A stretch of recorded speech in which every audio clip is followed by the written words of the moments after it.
Hello, today I'm going to show you how to spangle a bobbin. So here is a bobbin that has already been spangled. So the beads here weight the bobbin down so it doesn't roll around on your lace pillow. So the equipment that you will need,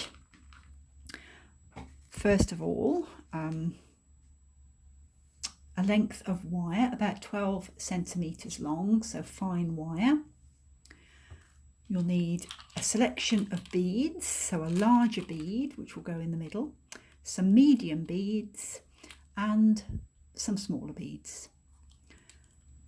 You'll also need some crimp beads, which are very tiny little beads that you squeeze and which clamp down onto the wire and stop the wire from falling out of your bobbin.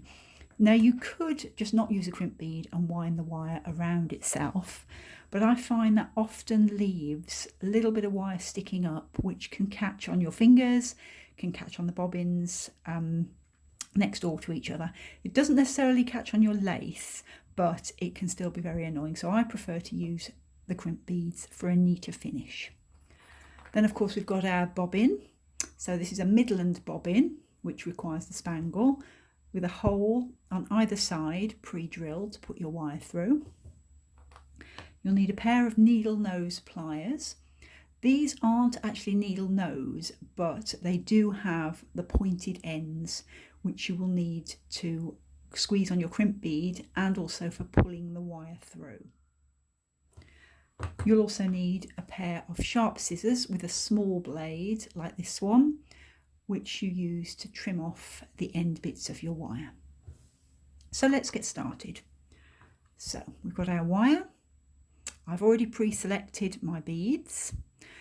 You can use any colour, you can go colour coordinated or you can just be random. I start off with my centre bead and work outwards. You can do it however you want. So I've got my larger bead on. I'm now going to put my medium beads on. I'm going to do one either side. And a second bead.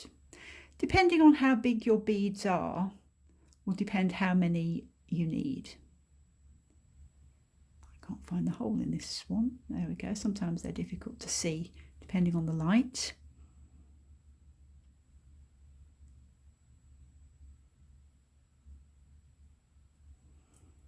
And now my smaller beads. One, two on that side.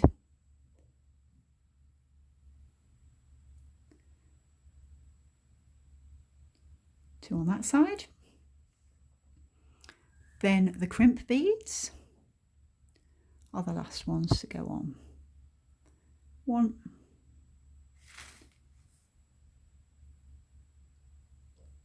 two. Okay, so now we take our bobbin, we put one end of the wire through one side and one end of the wire through the other side.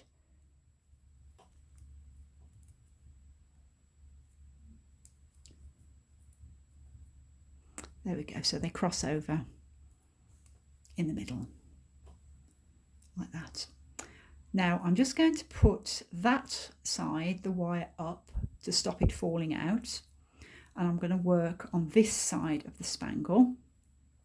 And to hide the wire, I'm going to put it through as many of the beads as I can.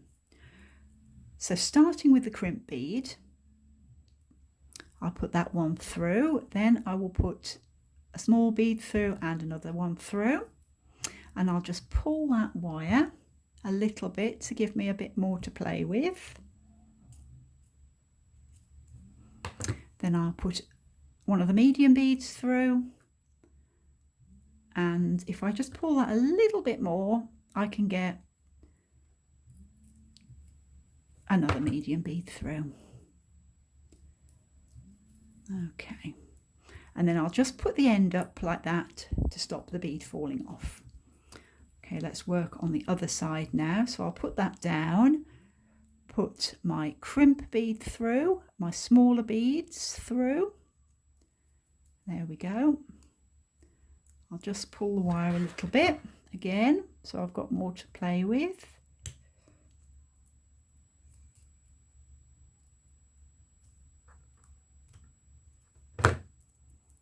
That's one of the medium beads. And again, if I pull my wire a little bit more, I can get a second medium bead through.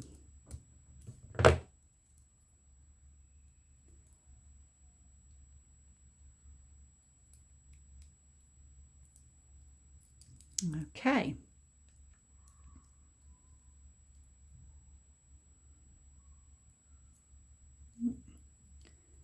Just need that a little tiny bit more.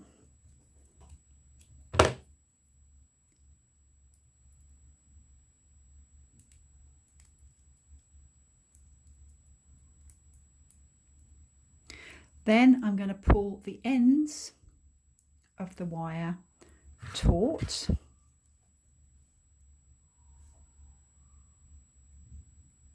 That's that one. Pull it as tight as I can. Same with the other side. Pull it as tight as I can. And using my scissors, I'm going to snip that. There's one. And then the other. Then I can shape the spangle, expose the crimp beads either side, then using my pliers, squeeze one side